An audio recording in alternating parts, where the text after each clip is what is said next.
Olá, irmãos. Nosso assunto é finanças.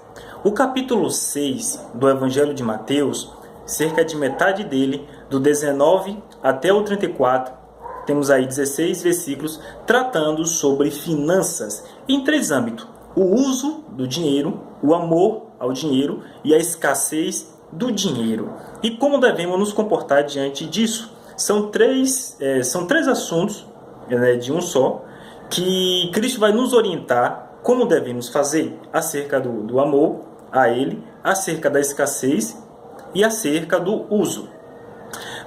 Bom, lá no 19, Cristo vai começar falando sobre os tesouros dos céus e da terra, e que devemos ajuntar tesouro no céu e não tesouro na terra. Mas para entender bem isso, temos que entender o que é tesouro da terra e o que é o tesouro do céu. Como é que se ajunta tesouro no céu?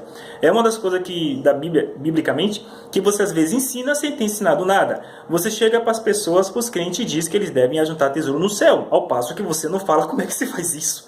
Então fica o dito simplesmente não ter dito, sem ter dito nada. Mas primeiro vamos ao tesouro da terra. Bom, Cristo vai classificar os tesouros da terra usando três características. Ele vai dizer: não ajuntei tesouro na terra, aonde a traça e a ferrugem tudo consome, e os ladrões minam e roubam. Temos aqui traça, ferrugem e coisas que podem ser roubadas.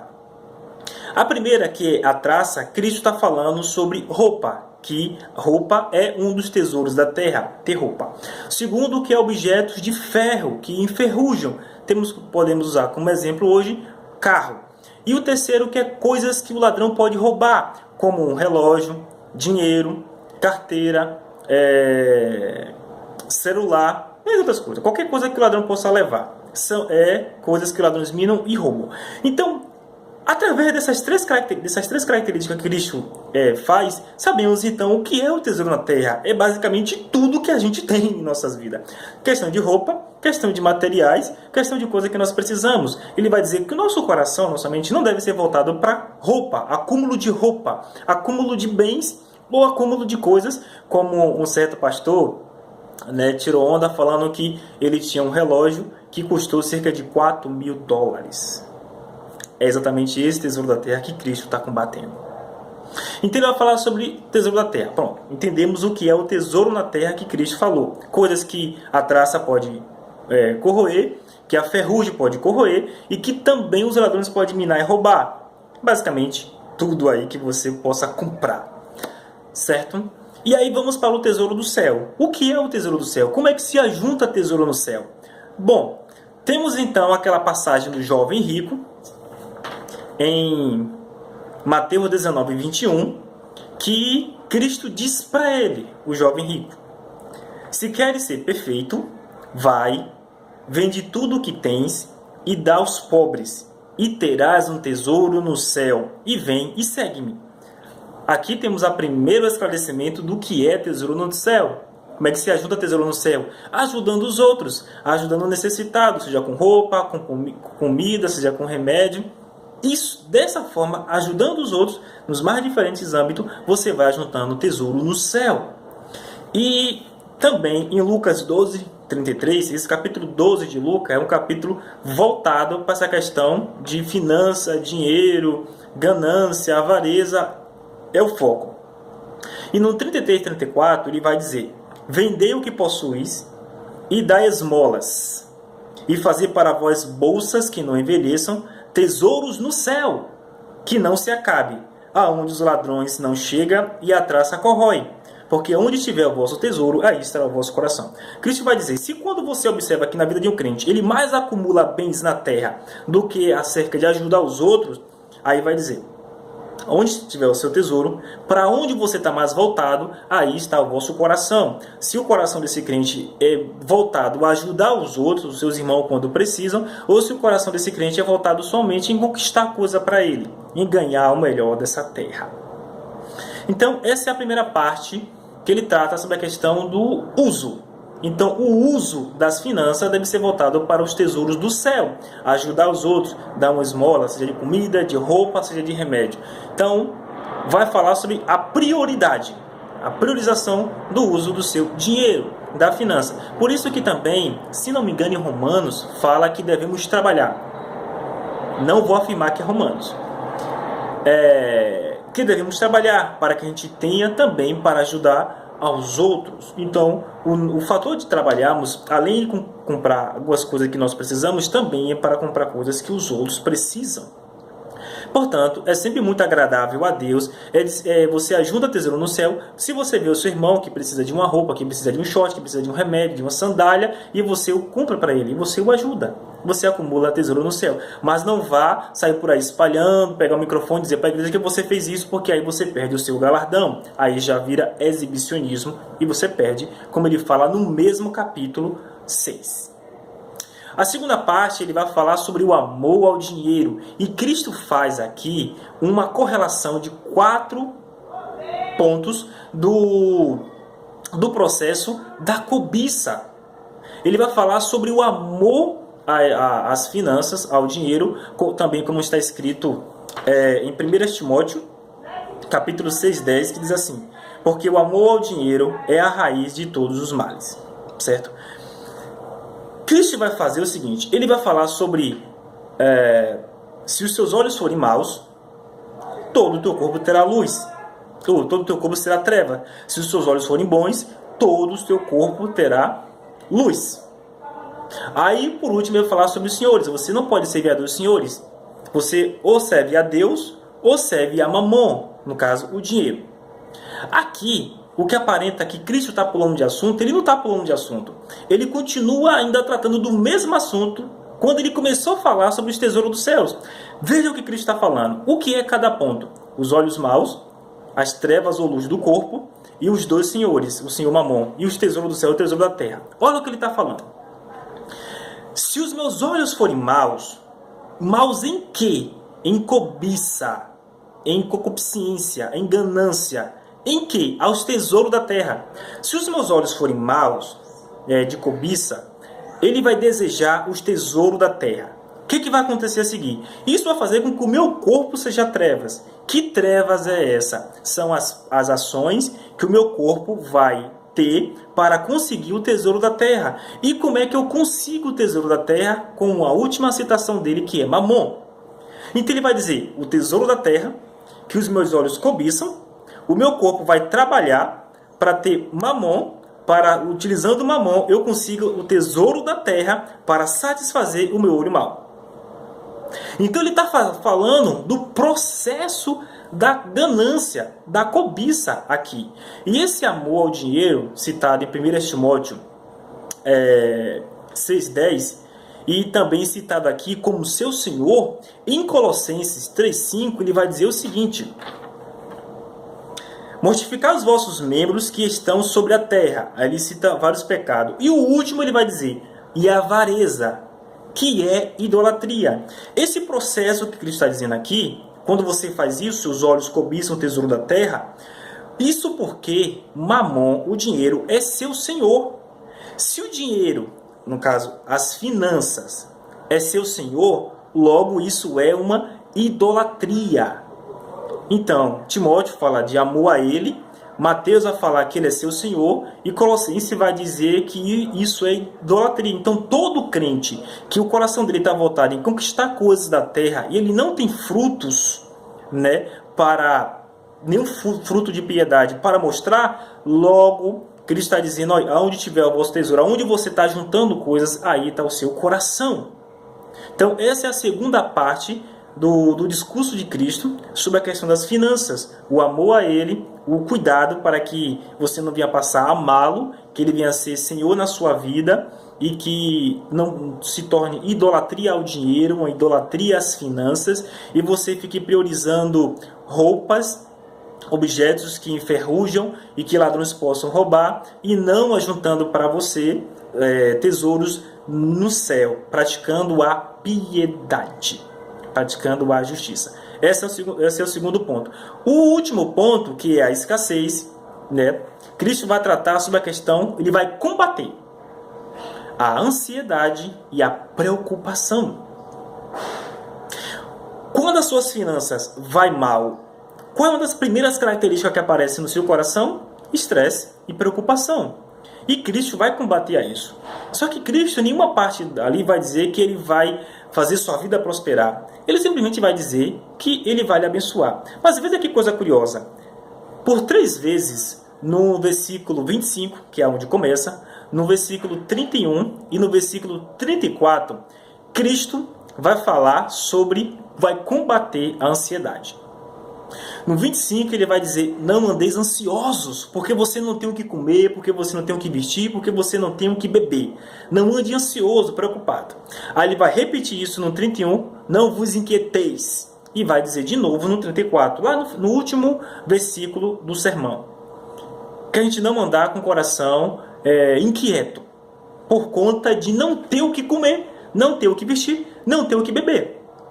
Mas digamos que você pergunte a Cristo, mas Senhor, se quando eu estiver mal nas finanças, na escassez, sem ter o que comer ou o que vestir, o que eu devo fazer?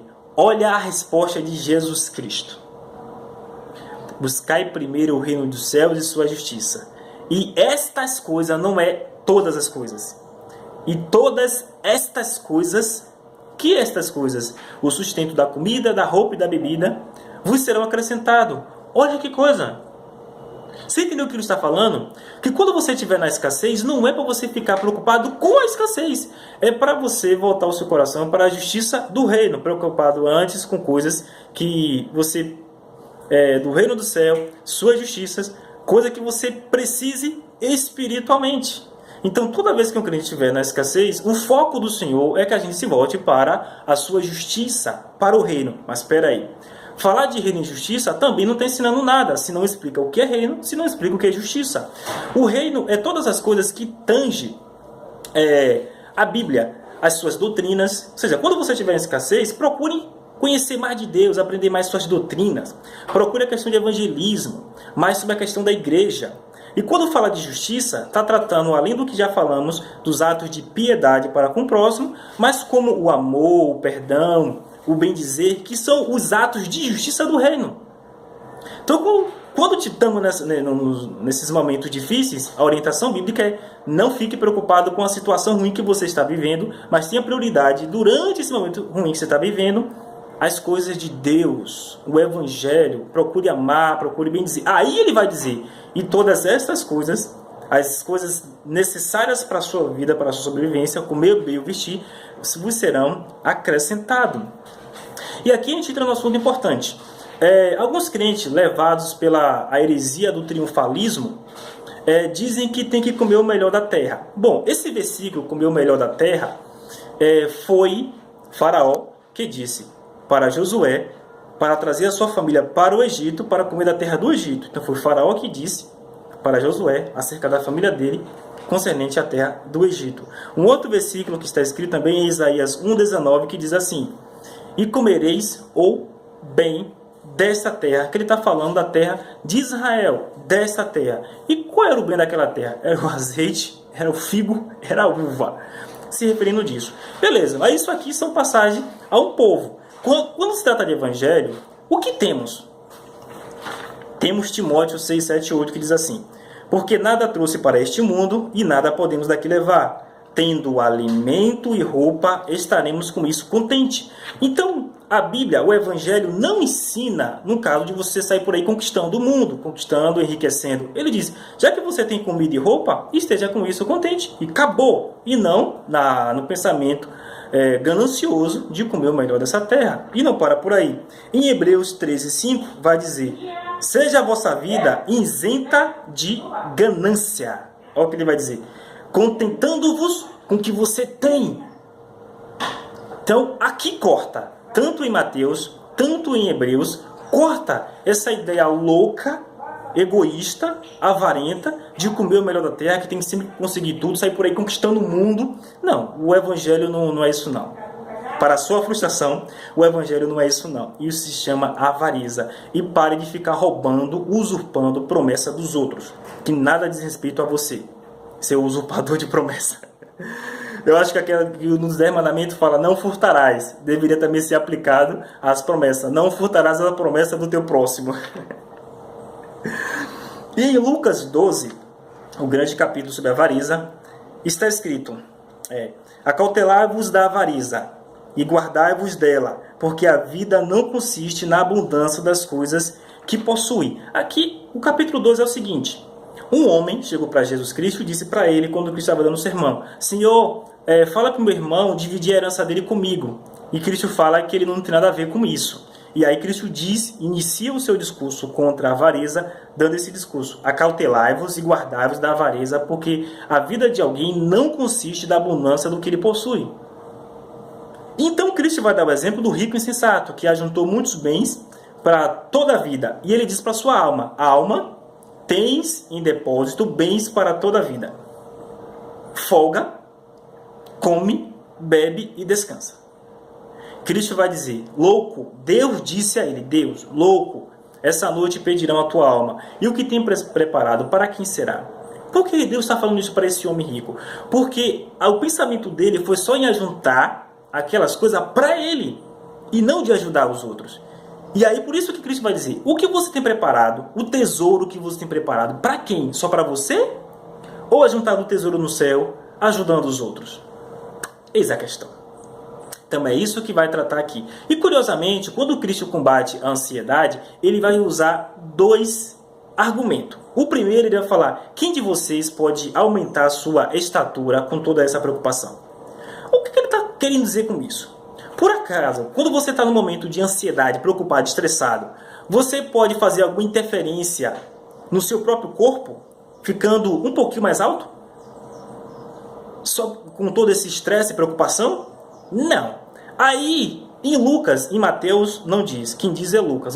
Cristo diz assim, se vocês não podem nem com as coisas mínimas, se referindo a aumentar a altura, vocês podem por acaso com as outras? Ele está falando, a sua preocupação, o fato de você estar em casa preocupado, estressado, não vai fazer com que as coisas aconteçam. Não vai fazer. A preocupação não vai gerar resultados benéficos para você. Além de questão de saúde, só gera prejuízo, né? Preocupação e estresse. Então, esse é o primeiro argumento. Olha, filho, se a fé que está no seu coração, a preocupação que está dentro de você, não pode interferir em você, a preocupação vai interferir em coisas externas a você? É isso que ele está dizendo, para matar a nossa preocupação na escassez. E então ele vai usar o reino animal e vegetal para dizer que quando você for mal nas finanças, ele vai sustentar. Quando ele diz, olha os pássaros, aí ele vai citar o reino animal. Olha os pássaros, não ajuntam, não seguem, mas o Senhor os alimenta, não vale vocês mais do que os passarinhos? Então ele usa os passarinhos para dizer que o crente será alimentado. E roupa, ele vai falar dos lírios. Olha, não tecem. Mas olha como eles são bonitos.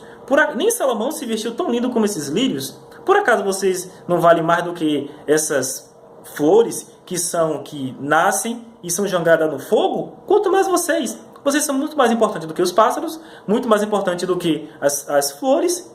Então não fique preocupado, ansioso. O Senhor sabe que você precisa. Nesse momento, ao invés de ficar ansioso, preocupado, reino de Deus e sua justiça. Procure amar, procure perdoar. Aí que você tem que orar mais. Aí procure estudar mais doutrina, ler mais a Bíblia. Procure as coisas do reino. Ao invés de você ficar preocupado com as coisas do mundo. Capite? Então, é esse o ensino de Jesus Cristo sobre o assunto das finanças. A prioridade no uso, tesouro no céu, que é a piedade, ajudar o próximo, e não no tesouro da terra. Segundo, o amor a Ele, que tem que ficar... o olho não aguenta ver, que quer comprar tudo, acumulando bens desnecessários para si. É o segundo ponto. Isso se chama idolatria. E o último ponto, que é a escassez. Quando você estiver na escassez, procure as coisas do reino, as suas doutrinas e a sua justiça. Amém? Então que Deus abençoe a todos em nome de Jesus.